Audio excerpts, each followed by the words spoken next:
So, eto na po mga kaibigan, pag-usapan na po natin yung statement po ni JPE, no, na naging reaction po niya pagkatapos po nitong rally nga ng INC, no.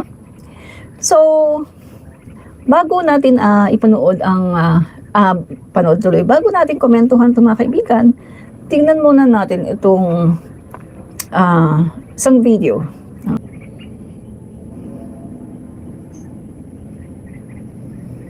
Those are assumptions that we're making.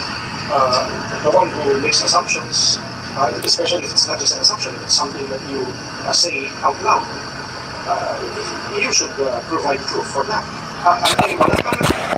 Ay nakasama, ay neutral pa tayo. Hintayin natin ang resulta. Kung napansin nga ninyo, yung huling verse kanina sa Biblia, sapagkat kung hindi napanood ng makakapanood nito mga interview ito, yung kanina sinabi roon, ay mismo ng Panginoong Kristo. I need to go back to them because you're talking to us and we are a religion. Ang Panginoong Kristo, meron siyang hinarap na nahuli na talagang gumagawa ng kasalanan. So in the end, ano sabi niya? Ako hindi ka nahuli na pero huwag na magkasalanan. Yun, nahuli na talaga sa paggawa ng kasalanan. Kung hindi pa naman, kailangan dapat maging naging. Hindi tayo dapat unang bumato. Doon sa wala pa naman palang napatutunan. Kaya, hindi namin gagamitin yung terminong morally questionable o kaya ano ba mga parang yung adjectives na nilagay. Mahirap dahil sa kung ang Panginoong Kristo tayo. Kaya sino ba naman kami para lumampas sa sinabi ng Panginoong Kristo din namin pwede gawin. Okay, yan. So, kita nyo na guys, no? Yan po ay isang INC leader, no? So, sandali. Matik po yan na naka-highlight kung sinulat ko pangalan nyo para mapansin nyo. Message ko sa inyo. Ay, ganun pala yun, no? Hindi ko pa kasi alam yun dahil nitong ano lang ako, di ba, nagla-live. So, hindi ko pa alam mga ganyan. So, ayun guys, napanood nyo yung statement ng isang INC leader, no? Na itong sabi ng INC leader na to na wala pa naman daw nakikitang kasalanan. Wala pa naman daw ebidensya, no? Yung ito daw nangyari kay Lukring, no? So, nakakapagtaka guys, no? Inisip ko, hindi kaya itong nanonood ng mga Quadcom para sabihin niya na wala pang ebidensya? Kasi guys kung updated siya sa Quadcom at kung nanonood siya doon sa Quadcom, talagang ang daming lumabas na mga ebidensya. So bakit sinasabi niyang wala pa daw ebidensya? Di ba? Malinaw na malinaw mga kaibigan. Doon pa nga lang sa pag-assign ni Lukring sa kanyang BPSG para mag-disburse ng mga pera, ng mga confidential funds, ay napakamali na yun. Doon pa lang nilabag na ni Lukring ang batas. Kasi ang dapat na mag-disburse ng mga pera, ng mga confidential funds, ay walang iba kundi yung kanyang SDO. So, ang BPSG, mga kaibigan, ang trabaho ng isang BPSG ay ang bantayan si Lukring. Walang iba. Bantayan siya, i-assist siya kung meron siyang kailangan, katulad ng mga ginagawa ng BPSG niya. Nagbubuhat ng bag niya, minsan magpapayong, minsan magbibigay ng tubig niya. Yun ang trabaho ng BPSG. Hindi po trabaho ng BPSG na i-disburse yung mga confidential funds. Yan po ay trabaho ng SDO. So doon pa lang doon pa lang lumabag na sa batas si Lukring. So anong sinasabi nitong INC leader na to? Na wala pa naman daw ginawa at wala pa naman daw ebidensya na nagkasala. At isa pa mga kaibigan hindi ba pagkakasala at hindi ba paglabag sa batas yung ginawa ni Lukring na napakaraming mga resibo na wala naman sa PSA, mga pangalan na wala naman sa PSA. At pag sinabi naman na, oy, mga code name lang yan. Ganun ba code name? Hinihingi naman yung listahan ng mga totoong tao. Pero wala ring maibigay. Doon pa lang malaking ebidensya na yan. Diba? Tapos yung ginawa pa ni Lukring na si Lukring ay nagrerenta ng mga safe houses na 16 million, talaga namang ang tataas ng renta na according to Quadcom, aba, anong klaseng ano yan? Anong klaseng safe house yan? Bakit safe house lang, 16 million? Tapos lumabas pa yung pag-amin ng kanyang mga high-ranking official na binibigyan sila ng envelope, white envelope ni Lucring. So ano yan? Hindi ba yan labag sa batas? Kasi sabi nung INC leader, wala pa naman daw nakikita. Ano ba siya, bulag? Bulag ba siya o talagang siya nagbubulag-bulagan? Or hindi siya updated sa ginagawa ng Quadcom? Na napakarami ng nakita, napakarami ng nadiskubre. Pero sasabihin niya, wala pa daw. Kaloka. Tapos mga kaibigan ha, ang gusto pa pala mga kaibigan, forgive and forget. Forgive and forget. Guys, pagdating sa batas natin, hindi pwedeng forgive and forget. Pwede kang mag-forgive, pero hindi mo yan pwedeng kalimutan. Ng ibig sabihin ng pagkalimot ay hindi mo na uusigin. Kasi once na ginawa mo yan sa isang tao, high-ranking official, pinatawad mo, kinalimutan mo ang kanyang pagkakamali, aba, gawin mo na rin yan sa lahat ng mga Pilipino. So para ano pa nagkaroon tayo ng batas? Para ano pa? Para nag-forge pa ang ating mga mambabatas ng batas kung hindi naman natin susundin. 'Di ba? Kung ganun pala, wala naman pala talagang kwenta na ang konstitusyon ng Pilipinas. Eh di, baliwalain na lang natin ang konstitusyon natin. At magtatag na lang ang Pangulo ng revolutionary government. Na kung saan ang Pangulo lang ang merong power. Magano na lang, revolutionary government na lang. Abolish na ang Congress, abolish na ang Senate, at ang Pangulo na lang, nasa kanya lahat ang kapangyarihan. Kasi ang gusto ng INC, forgive, forget. Oh. Ano yan, wag nang singilin ang mga nagkakasala. Na kung mga maliliit na mga tao, aba, nasa kulungan ka agad. Guys, may nagnakaw nga, mangga, nakakulong. Pero itong Vice Presidente, ang laki ng ninakaw, gusto pa ng INC na ma-spare. Gusto pa ng INC na kalimutan na lang. Mga kaibigan na sa totoo lang, may mga nakausap ako ng mga INC, mga miyembro lang. Anong sabi nila? Guys, ang sabi nila, pumunta sila sa rally dahil ang panawagan, peace and unity. Ang panawagan, magrarally, hindi daw politika. Kaya pumunta sila sa rally. At ang sabi pa nila pumunta sila din sa rally dahil para magkasama-sama magkaroon ng bonding etong mga taong to. Etong mga INC na to. Pero pagdating daw nila doon, nagulat sila. Nagulat sila mga kaibigan. Dahil nakita nila na, politika na to. Even mga kaibigan, nakita nila naman siguro, meron kaming dalawang INC na vlogger. Nakasamahan, vloggers. Kahit sila aminado na mali ang ginawa ng samahan ng INC. Mali ang ginawa ng pamunuan ng INC. Okay na sana kaso pinagsalita pa si Marcoleta at nabulitika. Di ba? So, dito mga kaibigan, hindi nyo maaalis sa mga tao na mabatikos ngayon ang INC. Hindi maalis sa mga Pilipino na mabatikos ang pamunuan ng INC dahil dito. Dahil sila na rin ang sila na rin ang gumawa Okay na sana yung rally nila pagkatapos sinamahan pa nila ng politika. 'Di ba? So, ayan, ang daming nag-react. At ngayon, nag-react si JPE, Juan Ponce Enrile. Yeah. So, tingnan natin mga kaibigan, ano ba yung sinasabi dito ni Juan Ponce Enrile sa kanyang reaksyon tungkol sa ginawa ng INC.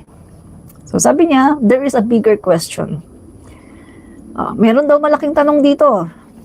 Can the INC, with all its members, amend the Constitution or suspend any of its provisions? So, yan ang unang tanong ni Juan Ponce Enrile. Okay.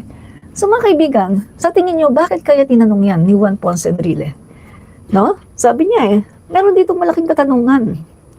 Ang INC ba, kasama ng kanilang mga members, kayang-kaya ba nilang amyendahan ang Constitution? Tanong niya ni JPE. Sabi pa niya, kayang-kaya din ba nila na isuspinde ang isang probisyon sa Constitution?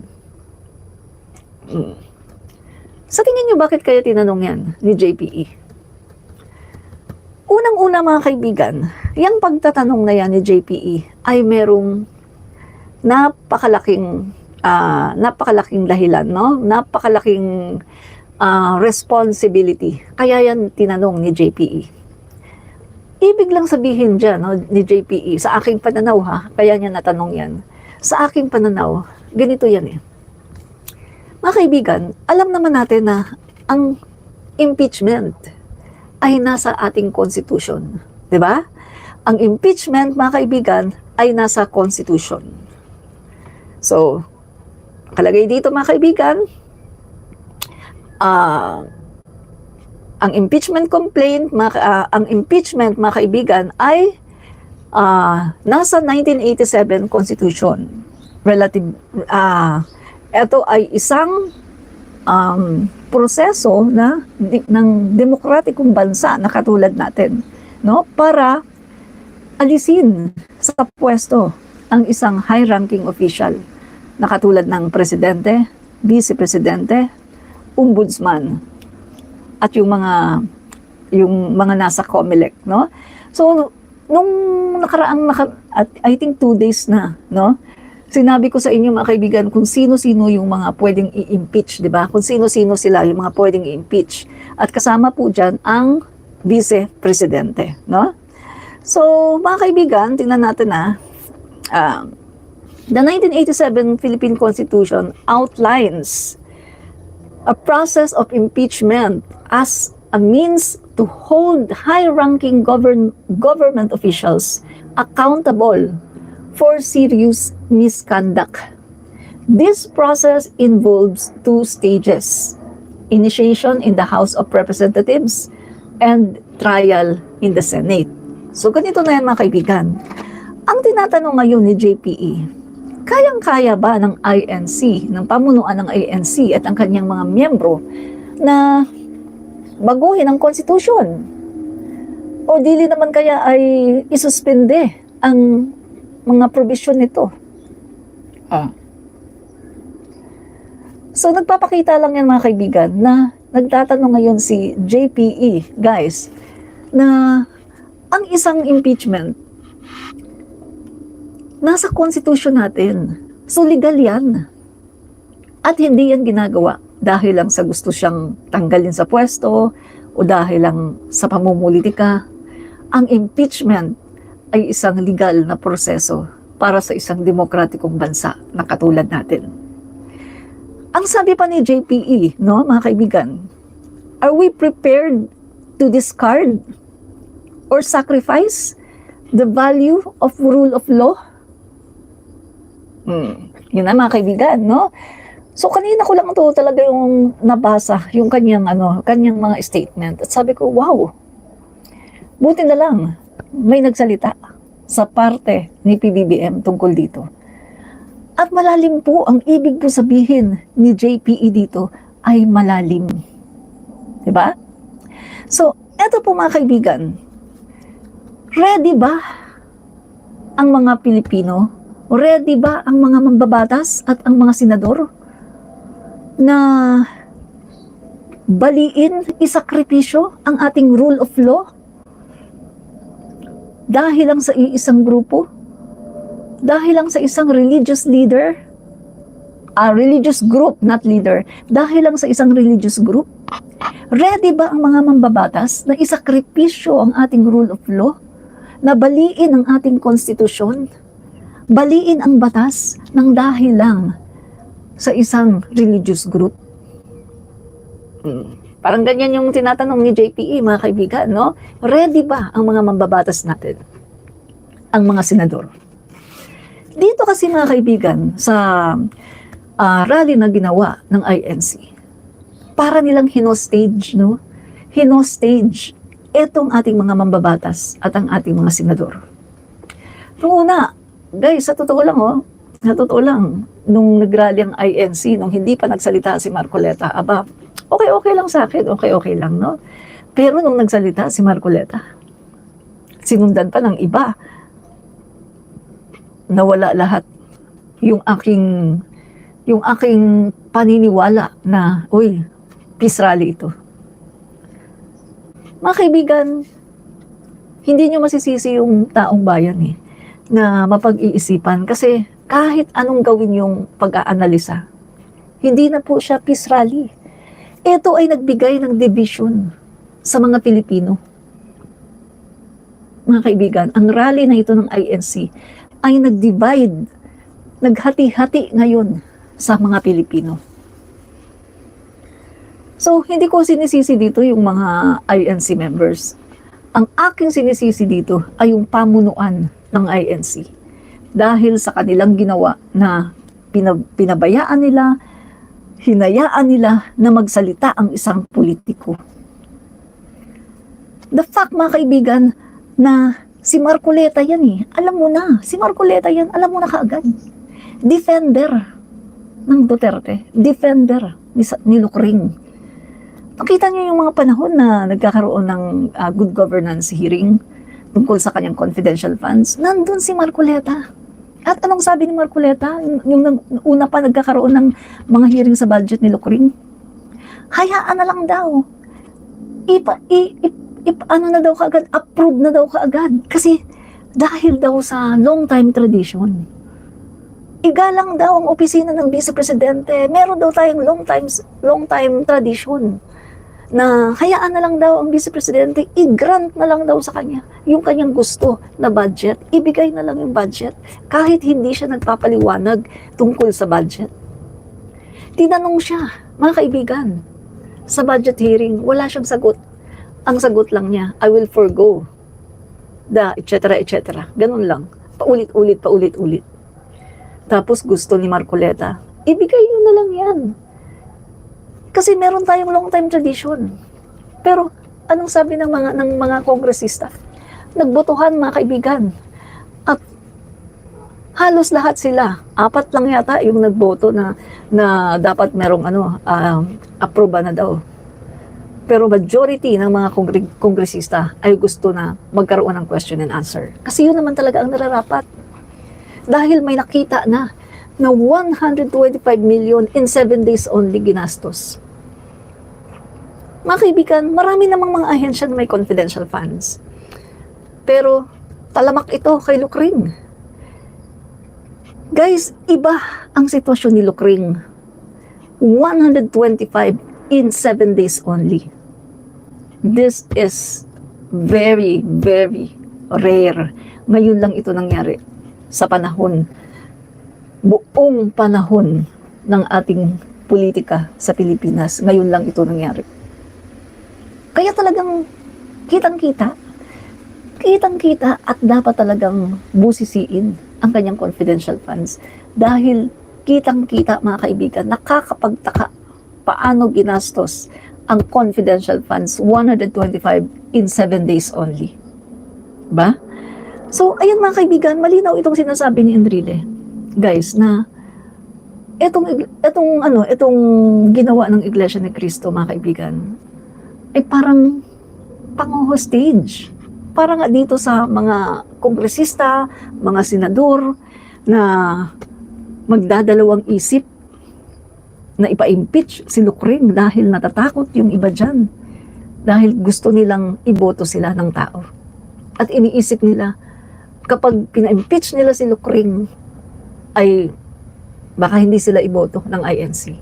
Yan, mga kaibigan, ang kanilang iniisip, no? Na pag pina-impeach nila si Lucring, ay baka hindi sila iboto ng INC. Kaya marami dyan, mga kaibigan, ay lumalambot. Lumalambot ang kanilang isip. At instead na gawin ang tama, ay mukhang lumalambot ang kanilang pag-iisip. No? Mukhang ayaw na nilang ipa-impeach si Lucring.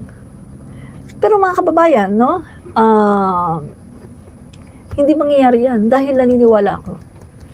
Mapapa-impeach talaga si Lucring. Naniniwala ako. No? So, ano pa mga kababayan? Ang sabi pa dito ni JPE. No? So, are we prepared to discard or sacrifice the value of rule of law for a person or a group of persons? So, okay lang ba na i-disregard natin, baliwalain natin ang rule of law dahil lang sa isang tao o sa grupo ng tao? Yan ang malaking katanungan ngayon ni JPE. Okay lang ba sa inyo? Baliwalain natin ang batas ng dahil lang kay Lucring at dahil lang sa INC? Kayo okay lang ba sa inyo? Diba? So, ang sabi pa dito ni JPE, impeachment is a just, constitutional, legal process to remove a government official from his office if there is a ground and evidence to support it. So, malinaw dito mga kaibigan, ang impeachment ay isang legal process. Legal ito at hindi ito illegal, mga kababayan, at marami ng mga instances na nagkaroon ng impeachment sa ating bansa. Remember, na-impeach nga si Erap, na-impeach si Justice Corona, si Sereno. Diba? So mga kaibigan, kung titingnan natin, tama yung sinasabi dito ni Enrile na ang impeachment, legal process yan. At hindi naman yan gugulong kung walang nakikitang ebidensya. Kaya nga napakalaking kasinungalingan yung sinasabi ng isang INC leader na wala pa daw nagagawang mali si Lucring. Wala pa naman daw ebidensya na nakagawa ng mali si Lucring. So sabi ko nga sa inyo mga kababayan, marahil itong INC leader na ito ay hindi nanonood ng Quadcom or maaring kung nanonood man siya, maaring nagbubulag-bulagan siya. Guys, the fact na ito ay isang religious group, kung titingnan natin, di ba, dapat nga manindigan sila sa tama. Kasi religious group ito. Kaya mga kaibigan, talagang ang INC ngayon talaga, on fire talaga sila mga guys. Kasi mali ito eh. Bakit sila nagsaside sa mali? Yan mga kaibigan, ang tinatanong ng taong bayan, bakit sila nagsaside sa mali? At isa pa mga kaibigan ang impeachment kasi, yan yung legal, yung proseso na tinatawag na due process para maipagtanggol ni Lucring ang kanyang sarili. Lahat ng mga ebidensya ni Lucring na pwede niyang ilatag para hindi siya ma-impeach, diyan niya yan masasabi at diyan niya yan mailalatag. Kaya napakaganda ng impeachment. Kasi mga kaibigan, tingnan nyo kung hindi magkakaroon ng impeachment, habang buhay mga kaibigan, magkakaroon si Lucring ng dungis at hindi mawawala sa kanya yan. Habang buhay, yung dungis na yan sa kanya. Habang buhay, iisipin ng mga tao, kawatan ito, kawatan. Ninakaw niya ang confidential funds. Kasi ang daming lumabas sa Quadcom ng mga ebidensya So yan talaga mga kaibigan ang lalabas dyan. Habang buhay na merong mantsa, kumbaga, hindi lang mantsa sugat-sugat itong si Lucring. At talaga namang habang buhay, madumi ang kanyang pagkatao. Titingnan siya as magnanakaw, nagbabribe, etc. etc.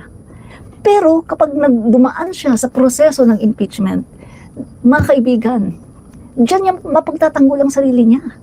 Kung wala siyang kasalanan, mapalalabas niya na wala siyang kasalanan, magpe-present siya ng ebidensya. Kaya ang tanong, bakit takot? Bakit takot si Lucring at ang mga DD sheets at ang mga INC? Bakit sila takot na humarap si Lucring sa isang impeachment? Gayong ang impeachment process ay isang napakaganda na legal at due process na pwedeng ibigay sa isang mataas na leader ng bansa. Mga kaibigan, kung ako si Lucring, mas gugustuhin ko tong impeachment. Kasi, kung ako si Lucring at kung alam ko na wala akong kasalanan, mas gugustuhin ko to.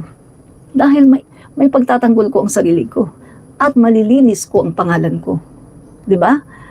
At kapag nanalo ako, napatunayan ko na wala akong kasalanan, anong mangyayari? Mapapahiya. Mapapahiya ngayon ang House of the Representatives at ang Senado at yung mga tao na nag-file ng impeachment sa kanya, mapapahiya silang lahat. Diba? Kaya nga maganda ang impeachment. Pero bakit takot sila? Bakit takot si Lucring? Bakit takot ang INC? Bakit takot ang mga DD sheets? Kasi alam nila na si Lucring ay may kasalanan. Alam nila na hindi kayang ipagtanggol ni Lucring ang kanyang sarili. Dahil alam nila na si Lucring ay may kasalanan. Diba? Simple lang yan mga kaibigan. Kung alam mo na wala kang kasalanan, haharap ka. Ikaw mismo ang magsasabi, sige, impeach na lang ako para malinis ko ang pangalan. Diba? Pero eto, pinipigilan nila ang isang impeachment na legal, na nakalagay sa konstitusyon natin. Kaya tama yung sinasabi dito ni JPE. Yung sinasabi ni JPE na kaya nyo ba, kayong mga INC, kayong mga INC at ang inyong mga miyembro, kaya nyo ba na tanggalin yung konstitusyon at isuspinde yung mga provision nito? Kaya tama yung sinasabi ni JPE dito, mga kaibigan. China-challenge niya etong INC kung kaya nyo ba. So ngayon gawin nyo, tanggalin nyo ang impeachment sa ating 1987 Constitution. At tanggalin nyo rin yung mga provision na nagsasabi ng isang high-ranking official ay dapat na ipa-impeach kapag nakitaan siya ng katiwalian. So tama yung sinasabi dito ni JPE na kaya nyo ba i-disregard, baliwalain ang rule of law ng dahil lang sa isang tao? Ng dahil lang dito sa isang grupo? Mga kaibigan, etong binitiwan na salita ni JPE, I believe, eto ay hamon niya sa mga kongresista at sa mga senador. Kasi sila ang player dito. Sila ang player dito. Gugulong ito mga kaibigan kung ang ating mga kongresista ay kikilos at kung ang ating mga senador ay kikilos. Pero kung hindi sila kikilos, hindi ito gugulong. Anong mangyayari? Guys, alam nyo ba, earlier, itong araw na to, nagtipon-tipon ang napakaraming mga pare at mga madre at mga taong simbahan sa EDSA Shrine at nagkaroon ng misa. At alam niyo rin ba mga kaibigan, na magtatatag ng isang koalisyon para sa impeach Sara Duterte. Mga kaibigan, yan ang sinasabi ko sa inyo. Kapag ang simbahang Katoliko ang kumilos, walang magagawa ang INC. 2.8 million lang ba ang INC? Ilan ang simbahan Katoliko? 80 million. Mga kaibigan, talagang talagang lalabas ang mga tao, mga kaibigan. Literally, magkakaroon talaga ng people power. Kapag hindi ginalaw ng mga kongresista, kapag hindi talaga pinush ng mga kongresista na magkaroon ng impeachment, talagang magkakaroon ng people power. Dahil kitang-kita natin ngayon, kumikilos na ang mga madre, ang mga pare, ang mga taong simbahan. Kumikilos na sila mga kaibigan. Plus, nandito pa kami. 70 vloggers. 70 vloggers, mga kababayan. May mga vlogger nakakamping. May mga pro PBBM na vloggers. 70. Plus, meron din kaming hatak yung aming mga subscribers. Aside from that, sasama din, mga kaibigan, yung team ni Senator Trillanes, yung Magdalo, at yung iba pa. Kaya mga kaibigan, talagang ano to, kapag hindi talaga nila ginalaw itong impeachment na to, hindi nila isinulong, guys, eto magkakaroon talaga ng susunod na EDSA, people power. Dahil galit na ang taong bayan. Galit na at hindi napapayagan na meron pang Duterte na maupo sa pwesto. Sabi ko nga sa inyo element of people power. Isa sa elemento ng people power kung bakit ito nagtagumpay. Ang simbahang Katoliko. Ano pa? Guys, nandun din yung mga universities. University of the Philippines. Yung mga universities na kasama noon na nagpabagsak kay President Marcos Sr. So, sama-sama na ito, guys. Pagkatapos, sasama pa kami mga pro-admin vloggers. Tingnan nyo, ha? Hinijak ng isang INC. Yung statement ni PBBM na hindi naman dapat ilabas, di ba? Guys, our PBBM is the President of the Philippines. Kung meron kang paggalang sa Pangulo, hindi mo ilalabas ang statement niya. Di ba? Sa tingin ko dito, purposely nilabas talagang statement ni PBBM sa isang conversation, kanyang opinion, nilabas talaga purposely para gawin nilang sangkalan sa kanilang gusto na ipagtanggol si Lukring, para sabihin na wag nang ipa-impeach si Lukring. Pero sa tingin nyo magtatagumpay ang INC sa kanilang gusto? Hindi, mga kaibigan. Hindi sila magtatagumpay. Ngayon nga lang may mga INC members pupunta sa rally namin sa January 18. Sabi ko nga sa inyo, di ba, meron kaming mga kasamahan ng mga vloggers, INC, pupunta rin sila sa January 18. Di ba? So, mga kaibigan, mamaya ko na kayo sa shout out guys or mamaya ko na babasahin yung inyong mga saglit lang muna. So, ito pa mga kaibigan, sabi ni JPE.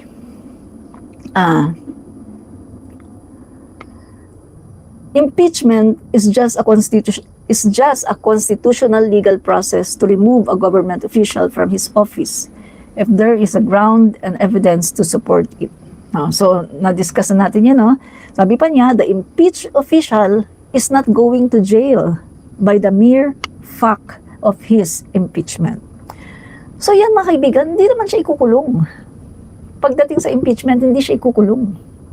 Kapag napatunayan na ginawa niya yun, hindi siya ikukulong dahil ang Senado ay hindi po yan korte. Matatanggal siya sa kanyang pwesto at hindi na siya pwedeng tumakbo, no? Pero hindi siya ikukulong. So, anong pwedeng gawin sa kanya? Pwede siyang filean ng kaso sa korte, no? So, ano pa?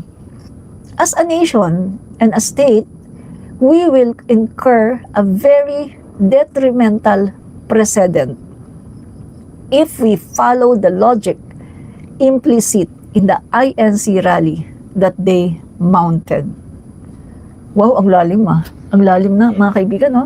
So sabi niya, as a nation and as a state, no? Bilang isang bansa, mga kaibigan, we will incur a very detrimental precedent. Mga kaibigan, isang pangyayari na talaga namang yan ako sa inyo. Para eksaktong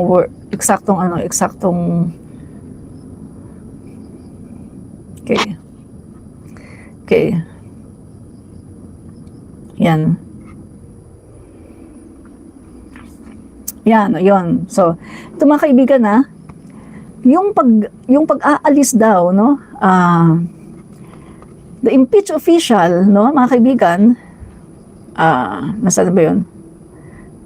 The impeached official is not going to jail, na ano na natin yan, no, as a nation and a state, mga kaibigan, no, magkakaroon yung ating bansa, no, mga kaibigan, ng masamang epekto. Mga kaibigan, masamang epekto ito, no, sa kung ating susundin yung logic ng INC, no, implicit in the INC rally that they mounted. Yung logic ng INC rally na kanilang isinulong, mga kaibigan, no, during the rally. Kasi yung peace na sinasabi nila, okay yun eh. Unity, peace, okay yan eh. Yan nga ang ano ni PBBM, yan nga ang sinasabi ni PBBM from the beginning eh. Unity, peace. O, di ba? Okay yan. Pero nung sinamahan na nila ng politika, doon na tayo nagka-problema. Nung sinamahan na ng INC ng politika, doon na tayo nagka-problema, mga kaibigan. Diba? So, eto mga kaibigan, ang sabi dito, kung sa aking pananawa, kung etong mga kongresista natin at itong mga senador natin ay magpapa-apekto sila, mga kaibigan, at matatakot sila dahil sa pangu-hostage na ito ng INC. Kasi parang ang mensahe dito ng INC na, oy, madami kami, kaya naming magbabagsak ng isang kandidato. Kaya rin naming magpanalo. Parang ganyan yung message na iniiwan ng INC doon sa kanilang rally. So ang sabi dito ni JPE, mga kaibigan, yung bansa natin, mga kaibigan, magkakaroon ng yung epekto ay hindi magiging maganda kapag tayo ay kumbaga maniniwala o tayo ay susunod doon sa kagustuhan ng INC na hindi ipa-impeach si Lucring. Bakit, mga kaibigan? Kasi guys, ganito yan. Guys, nanonood naman siguro kayo ng Quadcom, di ba? Nakita ng taong bayan eh. Mabuti sana kung hindi nakita ng taong bayan. Witness ang taong bayan, nakita ng taong bayan ang mga hearing. Nakita ng taong bayan kung gaano karami yung mga resibo, no? Yung mga acknowledgement receipts na dinadaya. Nakita ng taong bayan kung paano nagbabribe yung vice presidente sa pamagitan ng pagbibigay ng mga sobre doon sa mga kanyang mga empleyado na mahalaga doon sa kanilang posisyon na pwedeng niyang maimpluwensyahan yung mga desisyon, di ba? Lalo na sa pagdating sa mga procurement, no? So, kitang-kita natin, mga kaibigan, yung nangyari sa Kongreso. Ang daming ebidensya na lumabas. At ang magiging tanong ng taong bayan, bakit pa kayo nag-hearing? Anong silbi ng hearing nyo? After all, ang daming lumabas dyan sa hearing nyo na mga resibo, mga ebidensya ng katiwalian, ebidensya ng mga maling paggamit ng pondo. Tapos ganun-ganun lang yon. After all the hearing, ganun-ganun lang yon, wala na. So anong dahilan nyo? Ba't pa kayo nag-hearing? In aid of legislation? Okay, in aid of legislation. Pero kailangan din ng isang government official ay managot sa batas sa lahat ng kanyang mga ginawa. Yan ang dinidemand ng taong bayan. Dahil nakita ng taong bayan sa ating mga mata, kitang-kita natin, ang daming mga tao nanunood, nanunubaybay, sinusubaybayan nila ang Quadcom. At hindi papayag ang mga taong ito, ang mga Pilipinong ito, na basta-basta lang mabaliwala kung ano ang mga lumabas dyan ng mga ebidensya sa Quadcom. Hindi papayag ang taong bayan na basta-basta lang yan mabaliwala ng dahil lang sa isang grupo at dahil lang sa isang tao. Diba? So, yan yung mga kaibigan. At ang sinasabi dito ni JPE, mga kaibigan, kapag ginawa nyo ito ngayon, ready ba kayo? Sabi niya, oh, are we prepared and ready to face the long-term consequences of that INC move? Anong ibig niya sabihin dito, mga kaibigan? Simple lang, guys, ang ibig sabihin dito ni JPE. Kung papayagan natin ito ngayon na hindi natin ipa-impeach si Lucring nang dahil sa ginawa ng INC na pagpapakita ng kanilang power para suportahan na huwag i-impeach si Lucring, kung ito ay gagawin ng mga kongresista na hindi nga nila ipapa-impeach dahil natakot sila sa INC, guys, ready daw ba tayo na harapin yung napakahabang magiging consequence nitong INC, itong ginawa ng INC na to? Ready ba tayo? Ibig sabihin lang ni JPE, mga kaibigan,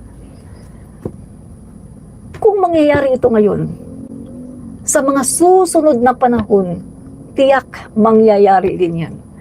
At gagayahin yan down to the next generation, up to the next generation, up to the next generation. Gagayahin yan at magiging pattern na yan. Na kung meron tayong mga government official na tiwali, uy, ang gagawin lang ng INC, mag-show of power. Ang gagawin lang nila, magrarally lang sila. I-impluensyahan nila ng i-impluensyahan ang politika natin. Magrarally lang sila at susunod lang ng susunod sa gusto ng INC, ang mga kongresista, ang mga senador. Yan ang sinasabi ni JPE. Ready ba tayo na baliwalain ang batas? Ready ba tayo na baliwalain ang ating konstitusyon? Ready ba tayo na maging sunod-sunuran na lang ang mga kongresista, ang mga senador sa isang grupo, sa isang religious leader? Are we ready? Ready ba tayo na ang nagdidikta ng para sa ating batas ay ang INC? Na kung titingnan natin, ilan lang ang member nila? 2.8? Guys, ang INC ay parte lang ng buong pie. Ilan ang Katoliko? 80 million ang Katoliko. So kung titingnan natin, mga kaibigan, ang bigat, napakabigat ng binitiwang salita ni Juan Ponce Enrile.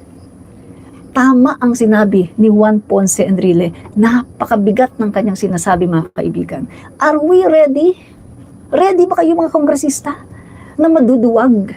Na maduduwag kayo? Ready ba kayo, mga senador, na maduwag kayo na tuwing merong isang government official na nakagawa ng masama, pagkatapos ayaw ng INC, ang gagawin nila, magrarally sila, mag-show of force sila para nang sa ganun, ang ating batas ay tumiklop sa isang grupo na ito, na mga religious group na ito. So are we ready for that? At siya na yung papasa down to another generation, up to another generation, hanggang sa makakasanayan na natin yan, na ang nagmamando sa ating batas ay ang INC at hindi na ang ating gobyerno. Nasa na dyan ang tinatawag na separation of power. Diba? Kaya, mga kaibigan, nakikita ngayon yan ng mga kaparian, ng mga madre ng Catholic Church. At sabi ko nga sa inyo kanina, mga kaibigan, nagkaroon ng nagkaroon ng misa diyan sa EDSA Shrine at bumubuo din ng coalition to impeach Sara Duterte. Kaya, mga kaibigan, eto masasabi ko. Etong mga kongresista na nag-iisip ngayon, na nagdadalawang isip dahil nga sa ginawang pango-hostage nitong INC. Guys, ibig sabihin, yung mga kongresista niyan ay concerned lang. Concerned lang sila sa kanilang boto.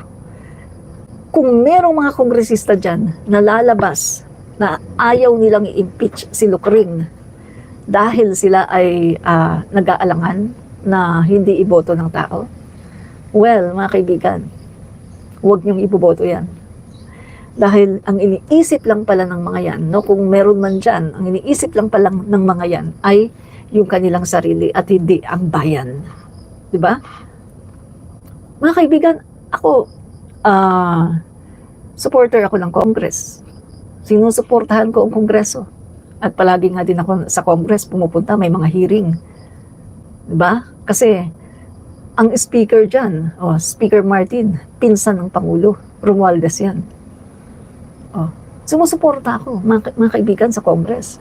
Pero, kapag hindi nila pinush itong impeachment na to, at kung sino yung mga humahad lang dyan, ang ayaw pumirma ng yes, ba, ikakampanya natin yan. Pagdating ng eleksyon, ikakampanya natin yan, na huwag iboto yung mga yan. Dahil nakikita natin na umuurong ang kanilang bayag.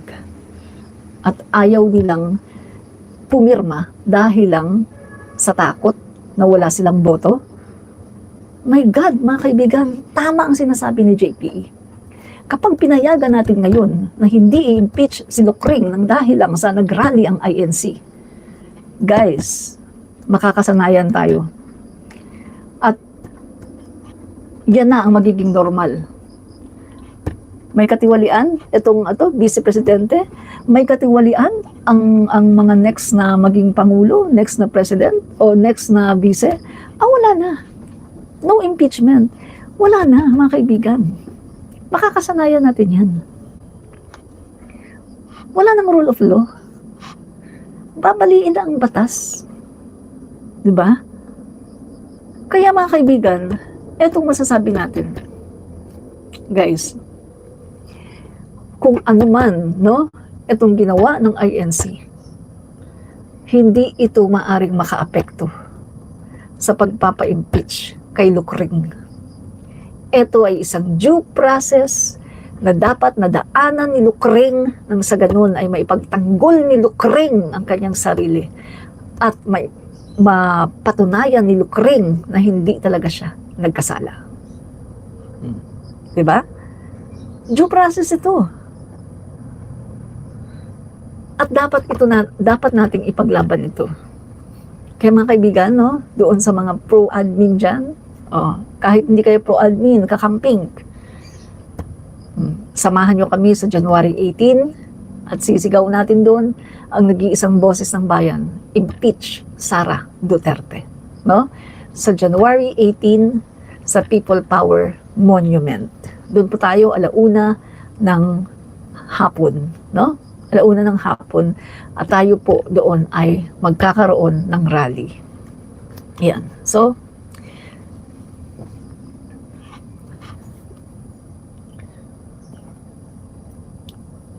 tama ang sinasabi mga kaibigan ni JPE, no? Are we prepared and ready to face the long-term consequences of that INC move? Mga kaibigan, yung ating mga government official na magiging tiwali in the future, hindi nyo na sila pwedeng i-undergo sa impeachment kapag sila ay nagkamali. Hindi na. Kasi ito, meron na silang basihan eh. Bakit si Lucring? Bakit si Lucring noon? Hindi naman napa-impeach. Ganito nga yung nangyari eh. Guys, mahaba ang consequence nito. Matagal ito bago ito talagang ma-overcome ng mga Pilipino, bago ito mabago ulit. No? Mahaba ang magiging consequence niyan at hindi magiging maganda yan. Ang resulta niyan ay hindi papabor sa taong bayan. Papabor lang yan sa mga tiwaling government officials. Kasi magkakaroon na sila ng parang immunity na hindi sila pwedeng ma-impeach, na hindi sila pwedeng usigin. So kayo, tanungin ko kayo, mga DD-sheets ngayon. Mga DD-sheets ngayon, tanungin ko kayo. Yung barangay chairman nyo, yung mga mayors nyo, okay lang ba sa inyo na hindi makarating yung mga tulong sa inyo? Kasi ang ginagawa ng barangay chairman nyo, ginagawa ng mayors nyo, ay gumagawa-gawa lang ng mga gawa-gawang resibo. Okay ba sa inyo na ganyan ang ginagawa ng inyong mga government officials? Siguro naman kung matino ang pag-iisip nyo, hindi yan magiging okay sa inyo. Pero, kung wala kayo sa katinuan, siguro, okay sa inyo yan kasi mga DD sheets di ba? Ang mga DD sheets, okay lang sa kanila kahit anong ginawang kasamaan. Basta mga Duterte ang gumawa ng kasamaan, okay lang sa kanila. Di ba? Merong isa dito,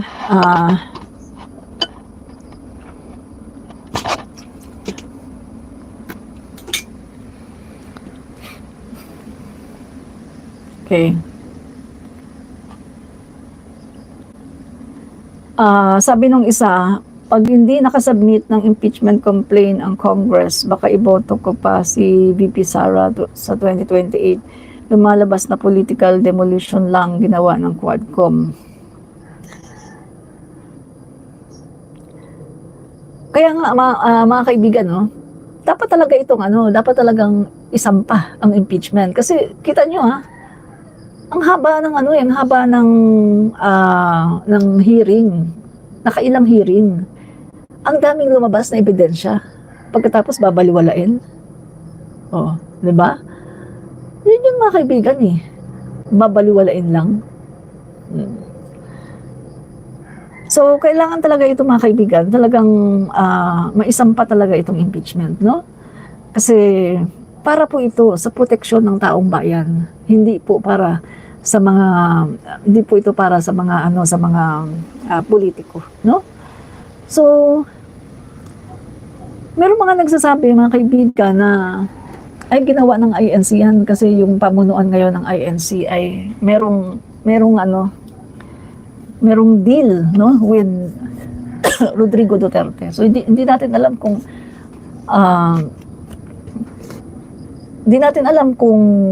siningil sila ng mga Duterte kasi di ba naalala niyo yung pumunta yung dalawa mag-ama nung October yata yon, pumunta kay Manalo, no? So hindi natin alam kung kung siningil sila, no? Kasi itong mga Duterte mahilig sila maningil Alam niyo yung kapag may nagawa silang pabor, naniningil sila ng utang na loob. So hindi natin alam kung hinostage lang din ng mag-amang ito yung INC. Kaya sila gumawa ng ganyan, di ba? Hindi natin alam kung anong totoo. Baka hinostage lang din sila nung dalawang mag-ama. Kasi mga kaibigan, meron kasing lumalabas na mga balita, no? Nasa balita po ito hindi po siya fake news, no? Nasa balita na itong INC ay nagkaroon sila ng loan, no? 3 times na nag-loan sila, umutang sila sa isang government na bangko. At ang inaprubahan po ito ni Duterte, no, mga kaibigan. So, hindi natin alam kung baka isa yan sa dahilan kung bakit parang naho-hostage ngayon ang mga Duterte, ang INC. Na kaya nila pinapaboran ngayon ang Duterte. Hindi natin alam kung baka isa yan sa dahilan, baka naniningil yung mag-ama, no? Kasi kita nyo nga si Lucring, di ba? Anong sabi ni Lucring dun sa isang kongresista na nasa Quadcom yata? Sabi niya, may utang daw sa kanya, di ba? 10 milyon daw yung utang sa asawa niya. Magbayad ka. Ganun pa siya So, kitang-kita natin guys na mahilig silang manumbat at maningil, no? Yung mga Duterte. Pangit talagang ugali nila guys kasi mahilig silang manumbat. Tingnan nyo ang mga Marcos, sina PBBM, di ba? Hindi sila nanumbat. Kung titingnan natin, pwede nilang sumbatan si Duterte. Guys, si Duterte 2016, pumunta ng Ilocos. Nakiusap sa mga Marcos na i-endorse siya. Humingi ng endorsement sa mga Marcos.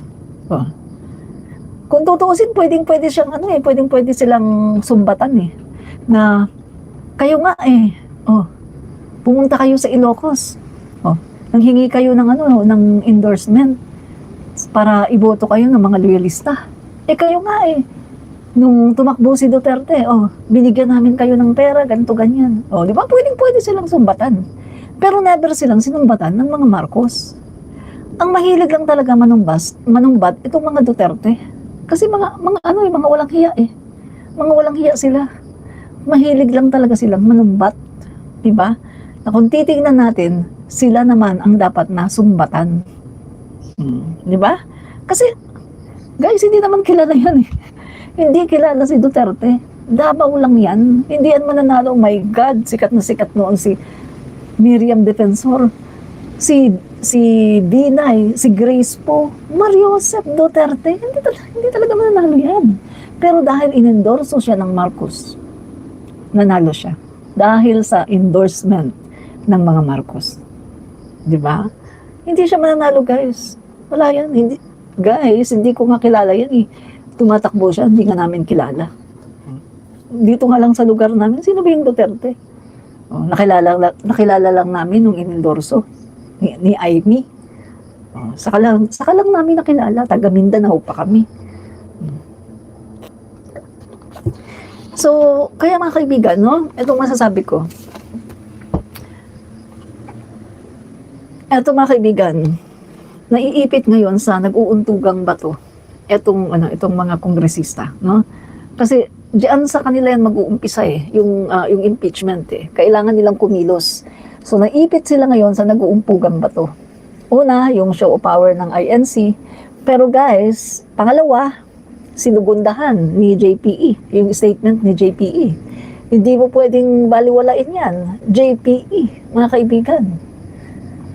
Ilang taon na yan, halos lahat yata ng mga presidente nandun siya, mga kaibigan. Hindi mo pwedeng baliwalain ang statement niyan. Pagkatapos, mga kaibigan, tingnan nyo ha, mga malalaking tao, mga kaibigan, nagre-react na rin sa kanyang statement. At kita nyo ngayon, mga kaibigan, Catholic Church, mga pare, ang daming madre, ang daming mga taong simbahan. Kanina, mga kaibigan, nagmisa, nag-conference pa, at mag-forge, magbubuo ng coalition. Impeach Sara Duterte. Coalition, ibig sabihin, magsasama-sama ang mga grupo. Sabi ko nga sa inyo, elemento ng people power. Simbahang Katoliko. Guys, pag nanawagan ng Simbahang Katoliko, walang magagawa ang Iglesia ni Cristo. Kahit na ayaw nilang ipa-impeach si Sara Duterte. Guys, 80 million ang Simbahang Katoliko. Walang magagawa ang Iglesia ni Cristo. Kaya hostage talaga ngayon itong Congress, mga kaibigan, naiipit sila ngayon sa nag-uumpugang bato. Pero kung ako sa kanila, gawin nila yung tama. Kasi inumpisahan na nila Inumpisahan na nila yung paggawa ng tama 'Di ba? Nag-ano na sila nag-imbestiga na sila. Marami na silang naipalabas na ebidensya. So ituloy-tuloy nyo na yan at huwag nyo nang isipin kung mananalo kayo sa eleksyon o hindi, ituloy-tuloy nyo na yan. Ang isipin nyo, yung future ng taong bayan at yung future ng Pilipinas. Dahil kapag hinayaan nyo na hino-hostage lang tayo ng INC, tuloy-tuloy na yan. Tama ang sinabi ni JPE, tuloy-tuloy na yan. At ganyan ang mangyayari. Tuwing merong ayaw ang INC, magrarally sila para i-hostage ang gobyerno natin. Kasi yung ginawa nila parang pang-hostage yan kay PBBM, mga kaibigan. Tingnan nyo ha, matino ka ba naman? Kung matino ka ba naman na tao, ilalabas mo ba naman ang statement ng Pangulo natin para i-hostage siya? Parang ginisa niyo ang Pangulo sa sarili niyang mantika. Ginamit niyo ang statement ng Pangulo para pumabor kayo doon para iligtas nyo yung sinukring. Ginamit nyo pa talaga yung statement ng Pangulo, pero yung mga tumayo sa stage, katulad ni Marcoleta, anti-government. Tingnan nyo yung binanata ni Marcoleta, presyo daw ng bilihin. Na kung titingnan naman natin, kung ikukumpara natin ang presyo ng bilihin ngayon at presyo ng bilihin sa panahon ni Duterte, guys, mas mura naman ang presyo ngayon. Bigas nga lang sa panahon ni Duterte. Guys, umabot ng 75 to 100 pesos. Ngayon, ang bigas, makakabili ka kahit 40 pesos. Meron na nga daw 29 Pero sa panahon ni Duterte, take note ha, kulang ang bigas. Wala pang ang bigas. Tapos umabot pa ng 75 to 100. At ang dami pang ang dami pang smuggling ng mga agricultural products. Di ba? Kaya mga kaibigan, eto, kitang-kita ang pamumulitika. Tapos binanggit pa, krimen daw. Hello, kitang-kita, may data ang PNP. bumaba significantly ang krimen sa panahon ni President Marcos Jr. 61.78% ang binaba ng krimen sa panahon ni President Marcos Jr. Oh. So mga kaibigan, nasira yung sinasabi ng INC na peace rally, unity, nasira. Guys, lalong nagwatak-watak ang mga Pilipino nang dahil sa kanilang rally. Okay na sana, kaso pinabayaan nila na nagsalita si Marcoleta. At take note mga kaibigan ha, napansin niyo ba sa pagsasalita ni Marcoleta? Puro banat sa gobyerno, puro banat sa gobyerno. Pero never niyang minention, never siyang nag-mention mga kaibigan, na sa panahon ni Duterte, merong 30,000 na EJK. Never siya nag-mention na mali ang ginawa ni Lucrin na ibinigay ang power doon sa kanyang VPSG para i-distribute ang mga pera na dapat naman ay ang SDO ang kanyang dapat na inuutusan. Never niyang sinabi yung mga katotohanan ng mga mali na ginawa ni Lucrin. Pero puro siya patama sa gobyerno. Make sense mga kaibigan? Kaya talagang ang dami ngayong nagagalit mga kaibigan. Ang daming nagagalit ngayon. Dahil kitang-kita ng taong bayan, hindi ito unity, hindi ito peace rally. Ito ay nag-divide sa mga Pilipino. Ang rally na ginawa ng INC ay nakapag-divide sa mga Pilipino. Okay na sana, kaso hinaluan pa ng politika. And even mga kaibigan, kung makikita ninyo, guys, sinasabi ng aking mga kasamang vloggers na nagpunta sa Luneta, nung nagsalita daw si Marcoleta, ang daming nag-alisan. Malamang yung mga nag-alisan na yan, mga Marcos yan. Guys, marami tayong mga Marcos supporters na mga INC. Oh, na kahit sila sinasabi nila, hindi nila gusto yung nangyayari. Di ba? Kahit sila sinasabi nila na mali ang nangyari. Dahil pumunta daw sila doon mga kaibigan dahil sa peace rally, dahil iniisip nila na, uy, magsasama-sama tayo, magbabanding tayo, unity, peace. Pagkatapos bigla na lang nakita nila si Marcoleta. Di ba? Ana, INC nga ba yung mga bastos na trolls dito Dutais trolls? Ay, yung iba dyan, troll lang yan talaga, hindi yan INC, no? Makikita mo naman ang INC, hindi naman ganyan na mambabastos, no? Troll lang talaga yan, troll. Troll lang yan. At isa pa, hindi naman ako affected sa mga troll na yan, eh. Never akong naging affected sa mga troll, no? So, ayun mga kaibigan, ha? Kita niyo.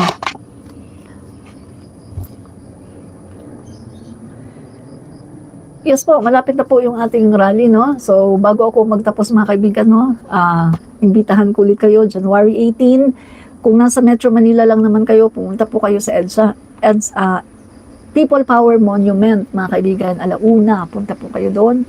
At doon po gaganapin ang ating rally sa January 18. Bring your own baon, tsaka dala po kayo ng tubig, no, mga kaibigan.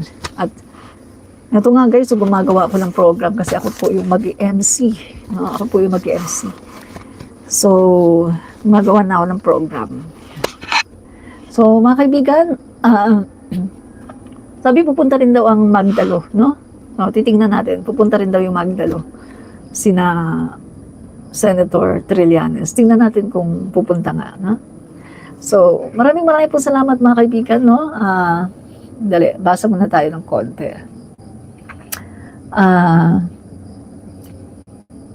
Dito tayo sa, mag-backread muna tayo. Backread, no? Okay, maraming pong salamat kay Mike Lona. Mike Lona, maraming pong salamat sa panonood. Simpleng vlog ni Ate Elma V. Salamat din po kay J. Delgado. Salamat din kay Tom Fonasher Jr., Unbowed, Mike Lona, Han Bans. Salamat din kay Diosdado Ladroma, Shingeki no Yojin, Butch C. Truth. Salamat kay Leonor Prado, Mike Lona, Harold Sanchez, KKK 1979. Salamat din po kay Diosdado Ladroma, Unbound. Salamat din kay TY, T. Gus. At salamat po kay Mike Lona, Unbound, Tom Fonasher Jr. Salamat din po kay Jing Garcia. Agree ako sa iyo, madam. Napapaisip ako paano suporta ng INC. Bible-based sila, tapos mamamatay tao, suportado nila. Yun nga po no? How come ng isang iglesia ni Cristo, di umano, ay susuporta sa isang killer at sa isang palamura, no? So, may ipapakita ako sa inyo, na mga kaibigan, si Duterte ay talaga namang sinabi niya na tinuruan daw siya ni Jesus, no, na magmura. Tingnan niyo mga kaibigan yung niya, yung blasphemy niya, no? Tinuruan daw siya ni Jesus, no? Sabi daw ni Jesus, magmura daw siya. Tingnan mo mga kaibigan, no? So, lalong magagalit nito ang simbahang Katoliko, mga kaibigan, na tinuruan daw siya magmura. Ito sabi niya, guys, hindi ito binigay ninyo. Binigay ito. Sabi ni mamura ka ng mamura para makauhan mo yan ng magkakaroon. Bunga nga to, hindi ito binigay ninyo. Binigay ito ni Kristo. Sabi ni Jesus Christ, magmura ka ng mamura para makauhan mo yan ng magkakaroon. Tingnan niyo? Nagpalakpakan pa, guys. Take note, nagpalakpakan pa talaga yung kanyang mga Dutertards. Ganyan po sila mga kaibigan, Mali ang ginagawa ni Duterte, pero nagpapalakpakan pa sila. Yan ang sinasabi ko sa inyo. Gustong-gusto ng mga DD sheets yung mali. Kaya sila galit na galit kay PBBM kasi si PBBM tama ang ginagawa. Si PBBM mabuting tao. Ayaw ng mga DD sheets ng mabuting tao. Gusto nila masamang tao, mamamatay tao, killer, bastos, lahat na ng Yan. Tapos, ito. Basahin natin yung sinasabi ng Biblia. Sabi sa Biblia, okay, ang banal na kasulatan ay nagtuturo na ang pagmumura ay isang kasalanan. Sabi sa Roma, verse 3, chapters 3, 13 to 14, Verse 13, parang bukas na libingan ang kanilang lalamunan. Pananalita nila'y pawang panlilinlang. Ang labi nila'y may kamandag ng ahas. Verse 14, puno ng pagmumura at masasakit na salita ang kanilang bibig. Ayan mga kaibigan, ang sinasabi ni Duterte, puro pagmumura. So kanino po ba tayo maniniwala? Sa sinasabi ng Biblia o sa sinasabi ni Duterte? Mga kaibigan, sinabi niya dito, inutusan daw siya ni Jesus Christ na magmura. Lalong magagalit dyan ang simbahang Katoliko. Pero ginamit pa niya si Jesus Christ na inutusan daw siya para magmura. Grabe mga kaibigan, demonyo talaga. Napaka-demonyo talaga ni Mang Kanor. Wala na talaga siyang ini-spare kahit si Jesus Christ ay kanyang binablaspheme. Biruin mo, sabihin mo ba naman inutusan ka ni Jesus Christ na magmura ka ng magmura? Tama ba naman yun? Guys, ang Diyos never nag-utos na magmura tayo. Ang sinasabi ng Diyos, bawal ang magmura, huwag kang magmumura, huwag mong padaanin sa bibig mo ang mga masasamang salita. Di ba? Dahil sa mga masasamang salita na sinasabi natin, yan daw ang nagpaparumi sa tao. Yan ang nagpaparumi sa tao. Hindi daw yung pagkain na ating kinakain, kundi yung mga salita na lumalabas sa ating bibig. Kasi ang mga salitang lumalabas sa ating bibig ay nanggaling daw yan sa ating puso. Kaya yan daw ang nagpaparumi sa tao. Pagkatapos sasabihin lang ni Mang Kanor na inutusan siya ni Jesus na magmura ng magmura. Grabe mga kaibigan. Yan ang pangulo ng mga DD sheets. Palakpakan pa sila, tuwang-tuwa pa sila. O mga DD sheets, ituro nyo sa anak nyo yan. Yan ang ituro nyo sa anak nyo na magmura ng magmura para pagdating ng araw, mumurahin din kayong lahat ng anak nyo. Ituro nyo yan sa anak nyo. Turuan yung anak nyo na magmura. para pagdating ng araw, mumurahin kayo. Di ba? At pag minura kayo ng anak nyo, wala na kayong magagawa. Hindi nyo siya pwedeng pagalitan kasi yan ang tinuro nyo eh. Dahil yan ang sinasabi ng inyong ng inyong idolo na magmura. Di ba? Yan. So mga kaibigan, maraming po salamat. Carlos Joseph Perez, Jean Garcia. No, maraming po salamat guys. So pumuli si Admin Rich laging nagsasabing fight fake news, expose the truth. Palagi po nating subaybayan at palagi po nating suporta ng ating Pangulo, BBM at ang buong administrasyon. Bye-bye and God bless us all. Bye guys. God bless.